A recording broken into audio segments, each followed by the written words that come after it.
Hello and welcome to Casey on Location, where we discuss mobile technology, photography, product reviews, and tutorials. If you find this video useful, please subscribe and press the like button and hit the bell icon to be notified of upcoming videos.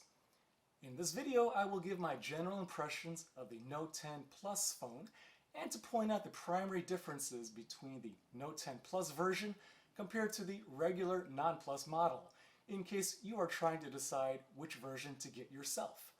We will also explore 15 of my favorite useful tips and tricks to customize this phone to your liking. I will post notes in the comments below and links for where you can purchase your own Note 10 phone and accessories. The Note 10 Plus phone that I'm holding in my hand is the 256GB model in the Aura Black color. Samsung also offers this phone with 512 gigabytes of internal storage. It also comes in different colors such as Aura, Glow, Pink, White, and Blue. I usually use a silicone carry case to go with this black phone. The one I have currently is called the Tech 21 in the Smoke Gray model. I like this case because it offers protection that is lightweight and stylish, and it matches my phone perfectly, as you can see here. I'm very happy with my new Samsung Note 10 Plus smartphone. I've been using this phone now as my daily driver for the past few months. I'm very impressed by its fast responsiveness, excellent build quality, the extra high resolution screen, great camera for stills and videos, and many other advanced features. Of course, let's not forget the S Pen functions. The stylus pen is the hallmark of a Samsung Note smartphone. A main reason I chose the Note 10 Plus version is because it has a micro SD card slot, whereas the regular Note 10 does not. The ability to add a micro SD card means you can double or triple your storage space to hold all your high definition videos and picture files. The micro SD card slot is located right here at the top left of the phone. So if this is important to you, get the Plus model. You can buy a fast 256GB micro SD card for about $40 on Amazon nowadays. The Note 10 Plus phone has a larger screen size at 6.8 inches compared to 6.3 inches for the regular version, and the Plus model also has higher screen resolution. However, if the extra size of the Plus version is of concern, you may want to choose the regular Note 10 version, which is smaller and easier to handhold. The Plus model has more RAM memory at 12 gigabytes compared to 8 gigabytes for the regular version. That means you can have many apps open and running in the background without crashing your phone. The Plus model also has a larger battery size at 4,300 milliamps versus 3,500 for the regular version. But in practical usage, most users probably will not notice the difference in RAM memory and battery size between the two phone versions. I should point out that the single biggest change Samsung made for both phone versions is that the 3.5mm headphone jack is no longer included in either models. That means you need to use a wireless Bluetooth headphone or use the provided Samsung USB-C headphone that comes in the box for free, or buy a USB-C to 3.5mm adapter so you can still use your favorite wired headphones. This is the headphone that Samsung provides you. The bottom of it goes to your USB-C port, where the same charging port is used. And this is an example of a third-party USB-C to 3.5mm adapter. This one is made by Google. As much as I like this phone, it's not perfect. In fact, I have a few complaints about this phone. My number one complaint is the lack of a 3.5mm headphone jack, which I already mentioned. Unfortunately, this seems to be the industry trend lately, as iPhones already did away with the headphone jack a few years ago, so we will need to adapt to this new reality. My number two complaint is that the fingerprint screen sensor can be very finicky. Sometimes it works fine for opening the phone on the first try. Other times I have several failed attempts and the screen will say no match or press harder. If you have too many failed attempts, the phone will require you to enter your PIN number for access. I personally stopped using fingerprint access because I find it unreliable. Instead, I switched to face recognition, which works much better. You will have to experiment to see which method works best for you. My number three complaint is that the on-off button is now on the left side of the phone, which is very close to the down volume button. This means I am now constantly turning off the phone by mistake when I'm trying to lower the volume for listening to music. So you will need to be more careful in pressing the volume down button instead of accidentally turning off the phone. This is where the power on-off button is located, right where my left thumb is. And immediately above that is the volume down switch, and above that the volume up switch. But despite these relatively minor complaints, overall I like this phone quite a bit. So those are my overall impressions of the Note 10 Plus smartphone. Now let's talk about some of my favorite tips and tricks you can use to customize this phone. The following tips and tricks will apply to both a Note 10 Plus and regular non-Plus phones. Number 1 is wireless power share. With wireless power share, the phone is able to wirelessly charge other devices. Let me give you a demonstration of this by charging my Samsung Galaxy smartwatch. You can also charge another Android or iPhone that has Qi-enabled wireless technology, which most current phones do.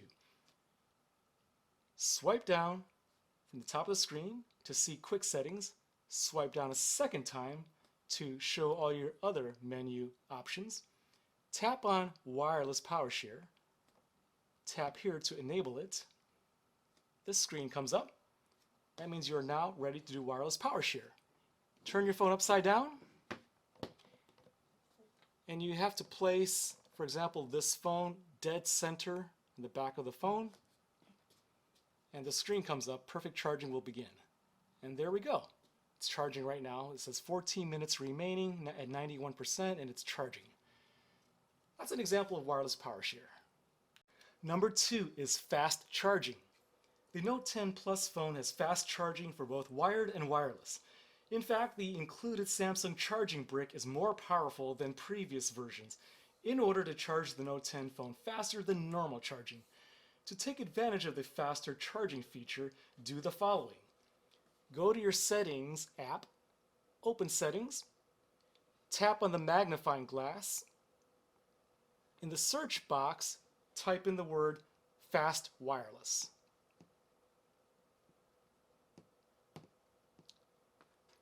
You'll see that fast wireless charging shows up. Go ahead and tap on that.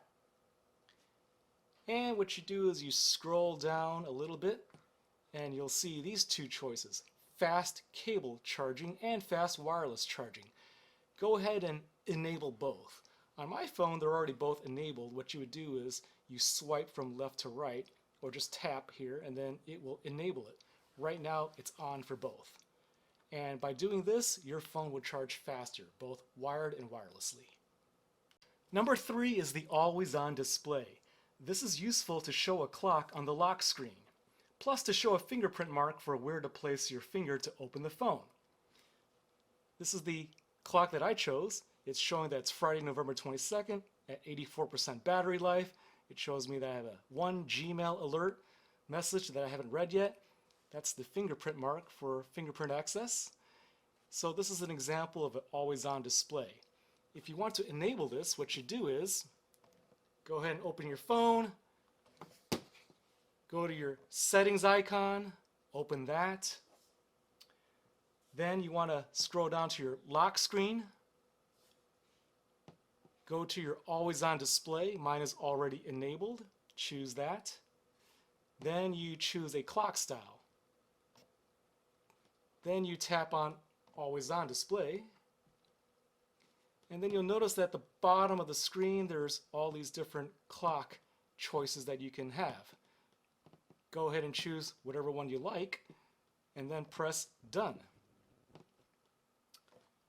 So now when you turn off your phone, a moment later the always on display comes on, showing the clock and date functions. So please be aware that the always-on display will use up faster battery life, so be cautious of this. Number 4 is swipe down for notification panel. On this extra large phone, when you're holding the phone with one hand and you want to see your notifications panel, it can be very difficult to reach with one finger all the way at the top of the screen to do that. So there is a setting that you can enable so that you can just simply swipe down anywhere on the screen, for example in the middle of the screen. Swipe down again a second time, you show more. In order to have this ability to swipe down anywhere on the screen, there is a setting for that. What you do is you go to your Settings app, open that, then you go to your display, click on that, then you go to your home screen, tap that, scroll down a little bit and you'll see swipe down for notification panel. Enable that. Once you've enabled that, you can then be able to swipe down anywhere on the screen without having to reach at the very top of the screen to show your notifications panel. That's very handy, especially for this large phone. Number 5 is the app icon badges. This is useful to see how many new text messages, emails, or missed phone calls you have. For example, you will see a number at the top right of my Gmail icon that indicates how many new emails I have that I haven't looked at yet. You'll see there's a number 1 there next to my Gmail icon. That's how many number of emails that I haven't looked at yet. This is a useful feature to have. To enable that, you go to your Settings app, open that, go to Display, go to your home screen, where it says App Icon Badges, go ahead and enable that. Number 6 is wallpapers and themes. You can choose a dark color background to help conserve battery life. You'll notice that the background that I have on my screens are all dark, and that helps to conserve battery life. It also helps to make it easier on your eyes to look at your screen in the dark. So in order to enable this, what you do is you find a empty screen on your phone, tap on an empty part of your screen for a couple seconds. This happens, and you'll see at the bottom these choices here. So you can choose wallpapers, themes, widgets, or home screen settings. Go ahead and choose themes. You may have to scroll down a little bit and then press the View All icon, and you'll see you'll have many choices. Here, I went ahead and chose this one. It's called High Contrast Theme 2, and it gives me a really high contrast black background, which makes all the other icons really stand out, and it helps to conserve battery life. So I find this useful for myself, and go ahead and enable that for yourself if you like that. Number 7 is blue light filter. If you are looking at your screen in the dark and the screen is too bright with its white light, you can enable the blue light filter, which makes your entire screen turn to an amber color to soften the light for easier viewing. What you do is swipe down at the top of the screen, swipe down a second time to see your quick setting options. You might have to swipe over to your second page to see that. In my case, I have it on the first page. Tap on where it says blue light. This shows up. Go ahead and enable that. Now what you can also do is adjust the opacity. Opacity is the strength. Notice that if I go to the far right, the whole screen turns a stronger amber color. If I'm scrolling more to the left, then it's less so. I like it to be somewhere right about, maybe a little bit more than center. Just over to the right about here. Press done. Now it's a softer amber color tone light that your phone is emitting. Let me give you an example. When you go to your Gmail, I'm going to go to my Gmail account. Notice that the white background is not so blindingly white. To give you a comparison, I'm going to turn off the blue light filter. Off. Done. And then go back to my Gmail app. Notice that now the background is so much whiter. So there you go. If you like the blue light filter for easier viewing in the dark, go ahead and enable that. Number 8 is widgets on your home screen. A widget is a smaller version of an app that you can add to your home screen for easy access. For example, there's a widget for the Weather app, Clock app, Pandora app, Spotify, Samsung Note, Google app, and many more. Here on my primary home screen I have two widgets. This one is the weather widget. It automatically updates the weather every hour depending on my setting. If I tap on the weather widget, it does other things.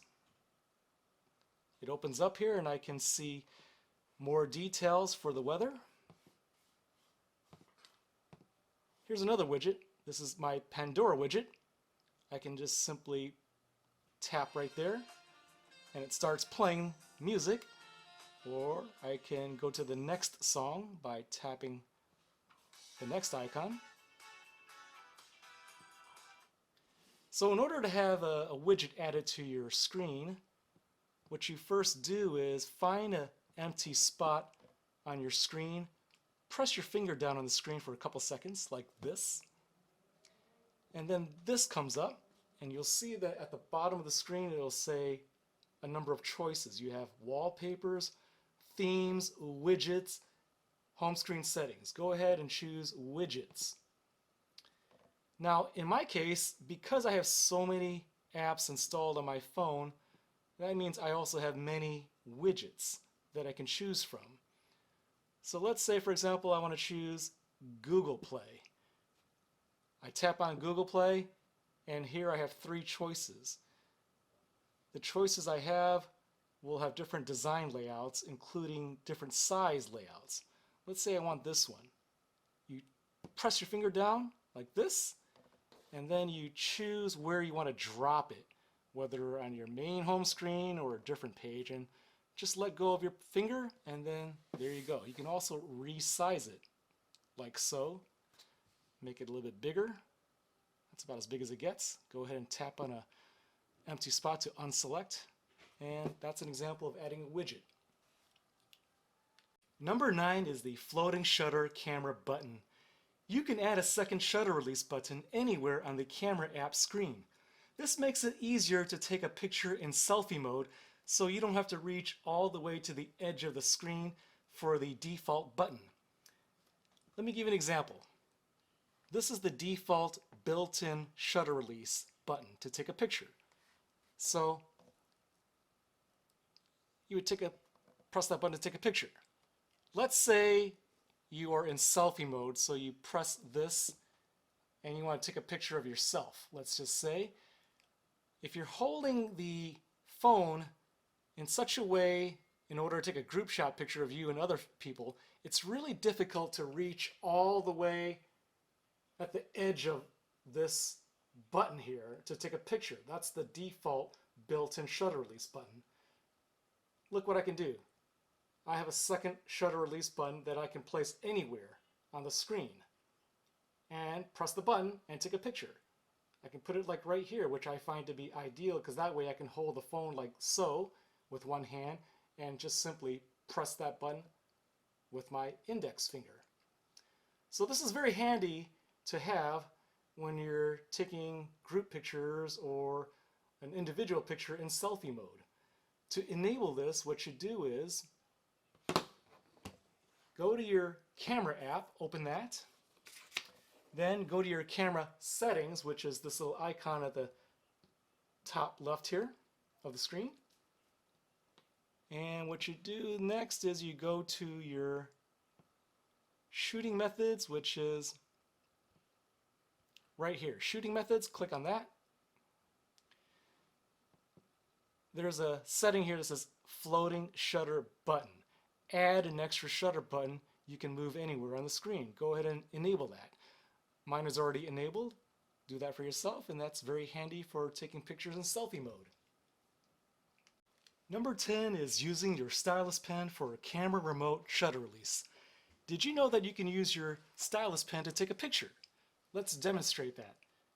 Go ahead and open your camera app. Mine is already open. Remove your stylus pen here. And you will notice carefully that there is a small button on one side of the stylus pen. It's right here.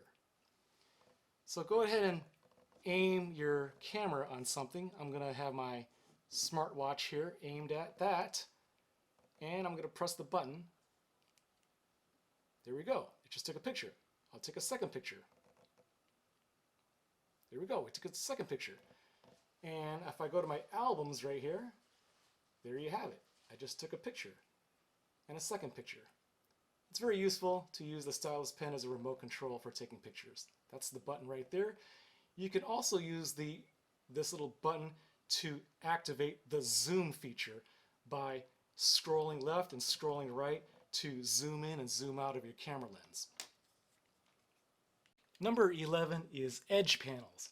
This gives you quick side screen access to some useful functions such as Smart Select, Tasks Edge, Soft Edge, Apps Edge, and more. For example, I placed my Edge panel near the bottom left of the screen where it's noticeable with a light yellow color bar. Simply swipe on the bar from left to right to access Edge panels, then keep swiping left to right to access the different panels available that you pre-selected. Here's an example. Soft Key Edge, Tasks Edge, Smart Select, Apps Edge. When I'm at my home screen here, I have made a setting so that this little bar right here on the left side, if I just swipe from left to right a little bit, it opens up these various other additional settings. So for example, if I want to do a screen capture, I can just press screen capture. And now it took a screen capture instead of doing the normal method of pressing the buttons on the left side. Or I can, let's say, add other apps here on the side that I want. Go ahead and press the edit button here to add more apps if you want. These are your app selections that you can add. Or for example, you can also go to your settings button right here. Press the settings button. These are all that's available to you. Check Smart Select, check Tasks Edge, check Soft Key Edge, check the Apps Edge. There's also Live Messages, People Edge, Weather, Quick Tools, Music, Samsung Internet, Reminders, Clipboard Edge, Calendar Edge, Edge RSS. So enable that. In order to do that, what you do is you go to your Settings app, open that, scroll down to Display, tap on that to open, scroll down to Edge Screen, Edge Screen, here we go, tap on that, and then you'll see Edge Panels. Go ahead and enable that. Mine's already enabled. So go ahead, fun with that. There's a lot of extra functionalities that you can add to your phone by doing this. Number 12 is Device Care. This is used to clean up your phone to keep it running in peak performance. In order to get there, what you do is you go to your Settings app, you scroll down a little bit and you go to Device Care, and then you wait for the circle to stop, and it says optimization happens automatically once a day. You can also optimize manually or change the schedule from the More menu. So what this does is when you press the Optimize button, it helps to free up unnecessary clutter, unnecessary RAM, memory being used, etc. It's almost like having a little mini oil change for your phone. So go ahead and press Optimize now.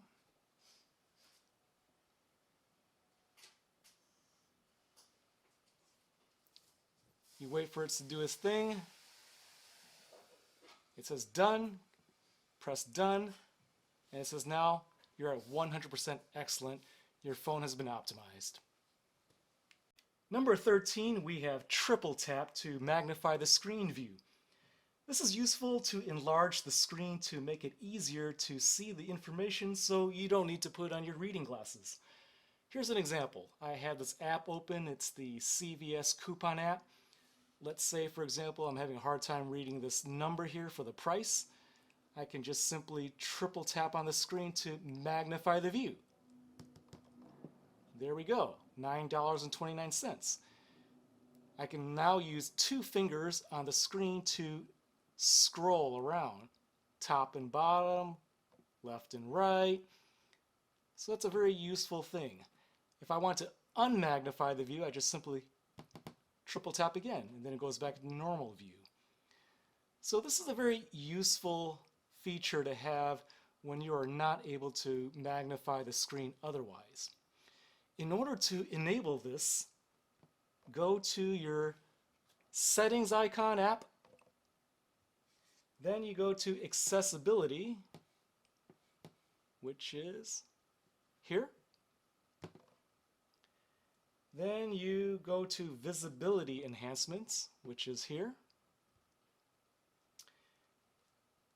Go to Magnification here. And then it says triple tap screen to magnify. Go ahead and tap on that to turn it on. Very useful feature to have so that you don't need to put on your reading glasses, and I find it very handy. Number 14 is Quick Settings. To customize the quick settings, swipe down from top of screen to rearrange various icons to show more importantly used functions from left to right. What you do is you swipe down from the top of the screen like so, and then you swipe down a second time to show all the various icon choices. Then you tap on the 3 vertical dots at top right of screen. Here are the 3 vertical dots. Tap on that. Then you tap on button order to rearrange the icons to move to top left of screen from page 1, 2, or 3. As an example, here's my own setup on my phone for icon reordering. I have the vibrate button on my phone at the top left, then is Bluetooth, portrait, location, and so forth. So that's a very useful way of reordering the icons so that the most important are at the top left. Okay, last but not least, we have number 15 for Wi-Fi calling. If you are in a weak cell phone area and have trouble making or receiving phone calls, but you have access to Wi-Fi, then you need to enable Wi-Fi calling. I have exactly the same problem at home whereby my Verizon signal is very poor inside a high-rise building and I can barely make or receive phone calls. But enabling Wi-Fi calling has solved this problem for me.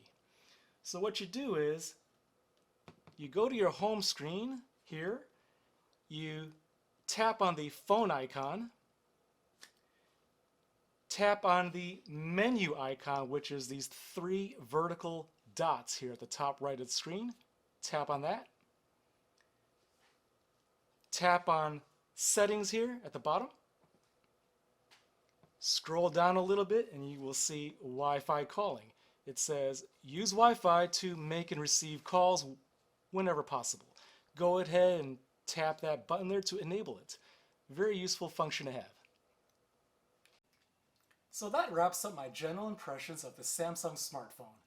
I hope you found this video plus the tips and tricks useful. Please go ahead and subscribe to my channel, plus hit the like button and bell icon for more videos if you want to see more. Feel free to post comments and questions below, and I'll see you again next time.